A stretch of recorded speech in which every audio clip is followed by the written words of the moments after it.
तो आईपीएल की यही खूबसूरती है कि इसमें जो अंदाजा लगाया जाता है कि ये टीम जो है वो मुकाबला जीतेगी, लेकिन होता उसके उलट है। और जैसा कि कल हमने देखा कि किस तरह से आरसीबी अपने ही घर पर गुजरात टाइटंस के हाथों उनको हार झेलनी पड़ी। लेकिन अब एक और बड़ा मुकाबला है और ये मुकाबला है केकेआर बनाम सनराइजर्स हैदराबाद के बीच। केकेआर अपने होम ग्राउंड पर खेल रही है, तो क्या कुछ चुनौतियां केकेआर के सामने होंगी, इस पर बात करेंगे अपनी सहयोगी सुचित्रा के साथ। तो सुचित्रा, आरसीबी के खिलाफ अपने होम ग्राउंड पे हारे थे मुकाबला, लेकिन एक बार फिर से सनराइजर्स हैदराबाद अब सामने है। दोनों के लिए बराबर की परिस्थिति है, एक एक मैच जीते लेकिन दो दो हारे भी हैं।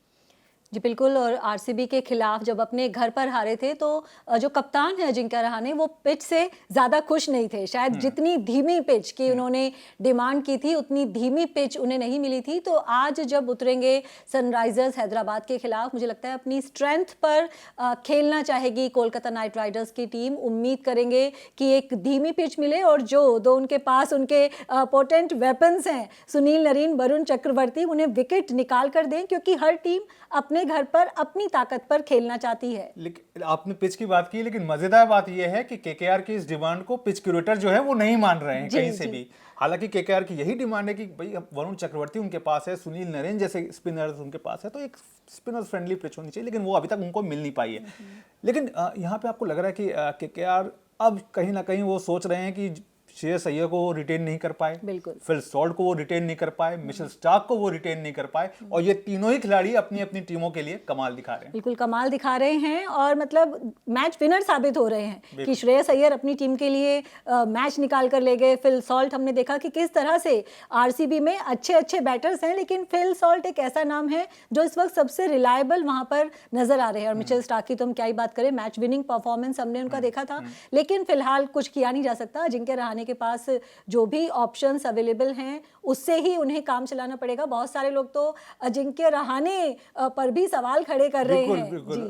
पहले मैच के बाद उनका परफॉर्मेंस निकल कर आया नहीं है, तो आपको लग रहा है कि यहाँ पे केकेआर के लिए जो बल्लेबाजी है कहीं वो बहुत ज्यादा ओवर कॉन्फिडेंस दिख रहे हैं, क्योंकि ऐसा लग रहा है कि जो पिछला मैच अगर मुंबई इंडियंस के खिलाफ उठा कर देखें तो वानखेड़े की पिच में ऐसा कुछ नहीं था कि 116 पूरे ओवर भी नहीं खेल पाए, 16 ओवर में वो 116 पे वो सिमट गए। तो एक उनके अंदर एक एग्रेशन दिख रहा है या फिर एक टेंडेंसी दिख रही है कि नहीं, हम इसी स्टाइल से खेलते हैं और हम बाद में चीज़ों को अपने बेहतर बना लेते हैं। तो आपको क्या लग रहा है, यहाँ पे थोड़ा सा एरोगेंस दिख रहा है या कुछ ऐसा केकेआर के बल्लेबाजों के में दिख रहा है, नजर आ रहा है? जी बिल्कुल गौरव, क्रिकेट के खेल में हमेशा मोमेंटम की बात की जाती है। जब कोई टीम जीतती है तो उसमें कोई कमी नजर नहीं आती, जो कमियां होती हैं वो भी कवर अप हो जाती हैं। लेकिन जब आप मुकाबला कोई हार जाते हैं, मुझे लगता है कि जो कोलकाता की शुरुआत हुई है अपने ही घर पर, जो उन्होंने हार के साथ शुरुआत की है, तो एकदम से लग रहा है कि सारी जो कमजोरियां हैं वो खुलकर सामने आ गई हैं टीम की। और जिस तरह से मुंबई इंडियंस के खिलाफ, क्योंकि आपने देखा कि चलिए फर्स्ट हाफ जो है T20 का जो फर्स्ट हाफ है, मतलब कि अपनी बल्लेबाजी का उनका, आपके पास बल्लेबाज हैं, आप पावर प्ले का पूरा इस्तेमाल कर रहे हैं, लेकिन जब आपको नजर आ रहा है कि आपके पास विकेट्स नहीं बच रहे हैं, लगातार विकेट्स गिरते जा रहे हैं, तो बाद के भी बल्लेबाज उसी रूप में खेलते जा रहे हैं। ये कहीं ना कहीं दिख रहा है कि केकेआर इस पे वर्कआउट करना होगा केकेआर को। जी बिल्कुल, हमने देखा है कि जो टीम्स हैं वो परिस्थितियों के हिसाब से अपना जो खेल है उसमें बदलाव लेकर आती है। हमने देखा है कि आक्रामक से आक्रामक बल्लेबाज अगर विकेट्स नहीं हैं दूसरी तरफ, वो भी अपनी खेल शैली में परिवर्तन करते ही हैं, क्योंकि जो अटैक करना आप उसी वक्त ही फायदेमंद हो सकता है जब आपको लगे कि आपके हाथ में विकेट्स हैं। लेकिन अगर आपको लग रहा है कि दूसरी तरफ विकेट्स गिर रहे हैं तो शैली में परिवर्तन लेकर आना पड़ेगा।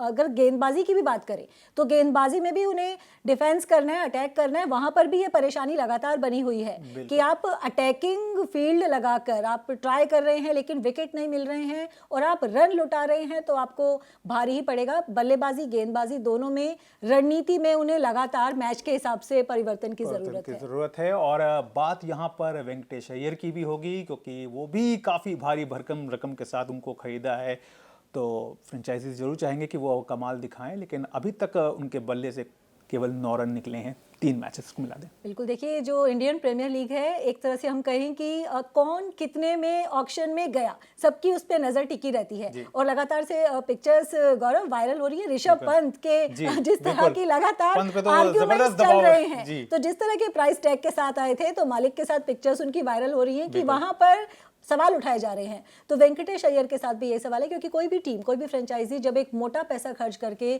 खिलाड़ी को लेकर आती है, इसी उम्मीद के साथ लेकर आती है कि हमारी टीम में बैलेंस लेकर आएंगे, मैच विनिंग परफॉर्मेंस देंगे, और जब वो परफॉर्मेंस नहीं मिलेगी, यही भी कारण भी है कि क्यों खिलाड़ियों को रिटेन नहीं किया जाता, क्यों अच्छे से अच्छे जो खिलाड़ी हैं उन्हें टीम्स जाने देती हैं, क्योंकि परफॉर्मेंस नहीं मिलती है। तो जरूर वेंकटेश अय्यर को जल्दी से जल्दी अपना वो प्राइस टैग यहाँ पर प्रूव करके दिखाना होगा। अब बात कर लेते हैं सनराइजर्स हैदराबाद की। और सनराइजर्स हैदराबाद की दिक्कत आपको कहाँ दिखती है? क्योंकि स्टार्ट तो उन्होंने बहुत अच्छा दिया था, जिस तरह से वो जाने जाते हैं उस तरह की शुरुआत मिली थी, लेकिन आपको लगता है कहीं ना कहीं गेंदबाजी जो है उनकी एक कमज़ोर कड़ी है? क्योंकि 286 का स्कोर किया था, लेकिन उसमें भी जो सामने वाली टीम थी वो 243 तक पहुंचने में कामयाब रही थी। उसके बाद लखनऊ के साथ उनका मुकाबला हुआ, फिर दिल्ली कैपिटल्स के साथ मुकाबला हुआ, ज़्यादा स्कोर वो नहीं कर पाए। 190 का स्कोर उन्होंने किया था लखनऊ के खिलाफ, लेकिन वो भी अचीवेबल आराम से हो गया था। तो गेंदबाजी पर कहीं ना कहीं सवाल है सनराइजर्स के।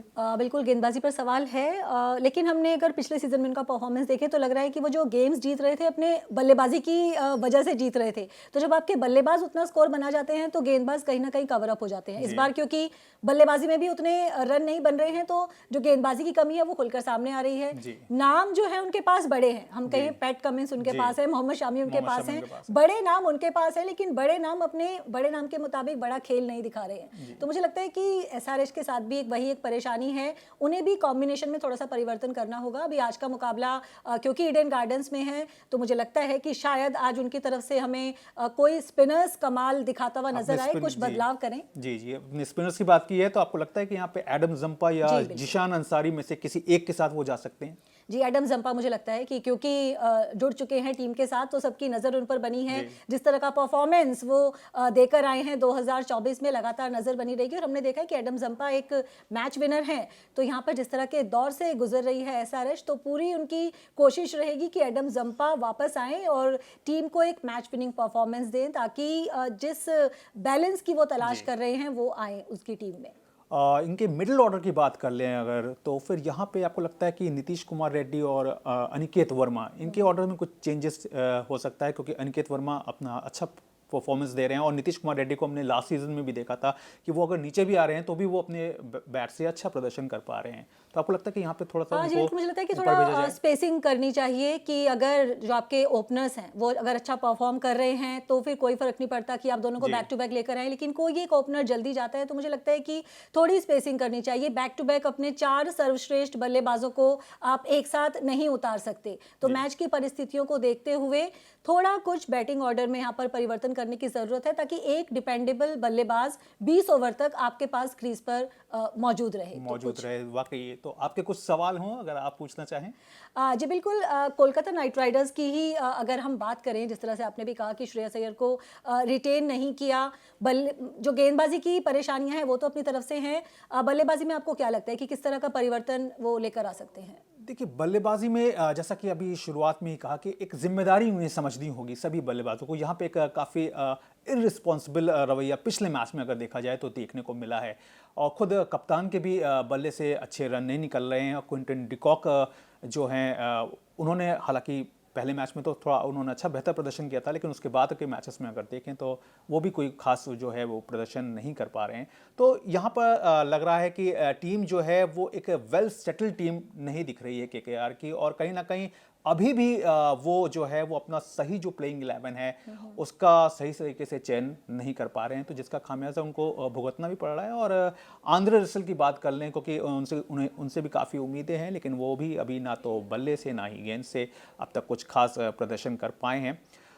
लास्ट सीजन में हमने देखा था कि केकेआर के जो टॉप ऑर्डर था वो बहुत अच्छा प्रदर्शन कर रहा था, खासतौर से फिल सॉल्ट और सुनील नरेन जो थे वो शुरुआत देते थे, और उसके बाद आपके श्रेयस अय्यर जो हैं वो आ जाते थे, और उसके साथ ही साथ वेंकटेश अय्यर। तो बाकी की जो मिडिल ऑर्डर्स की बात थी वहाँ तक नौबत ही नहीं आती थी, लेकिन इस बार जो है वो स्थिति जो है वो पूरी तरह से बदली हुई है। तो इस बदली हुई परिस्थिति के बीच में उन्हें अपनी जिम्मेदारी, क्योंकि एक लंबा फॉर्मेट है, तो शायद यहाँ से अगर वो अपने आप को संभाल सकते हैं, उनके बल्लेबाज अगर ज़्यादा अच्छे तरीके से बेहतर तरीके से समझ सकते हैं, क्योंकि ये T20 का फॉर्मेट है। ठीक है, आपने पहला सेशन अच्छा खेला, पावर प्ले में आपने अच्छा खेला, लेकिन जब आपको मालूम है कि आपके पास विकेट नहीं बच रहे हैं, लेकिन जो भी बल्लेबाज आ रहा है वो सीधे चौका या छक्का जड़ने, तो वो दिखाता है कि आपको कम से कम 120 गेंदें तो पूरी खेलनी चाहिए इस फॉर्मेट जी, में, बिल्कुल। क्योंकि अब अगर आप 120 पूरी गेंद भी नहीं खेल पा रहे हैं तो फिर आप कहाँ पे जा रहे हैं, आप खुद समझ सकते हैं।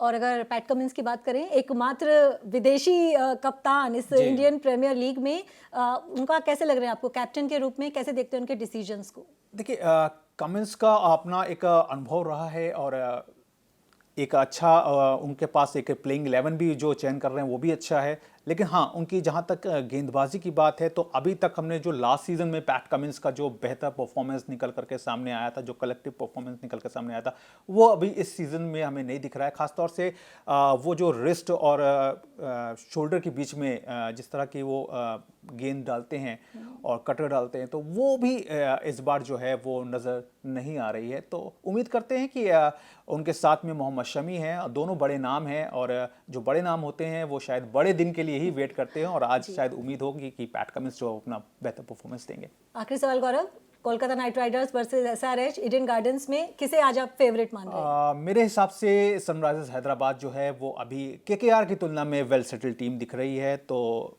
मैं सनराइजर्स हैदराबाद के साथ जाऊंगा।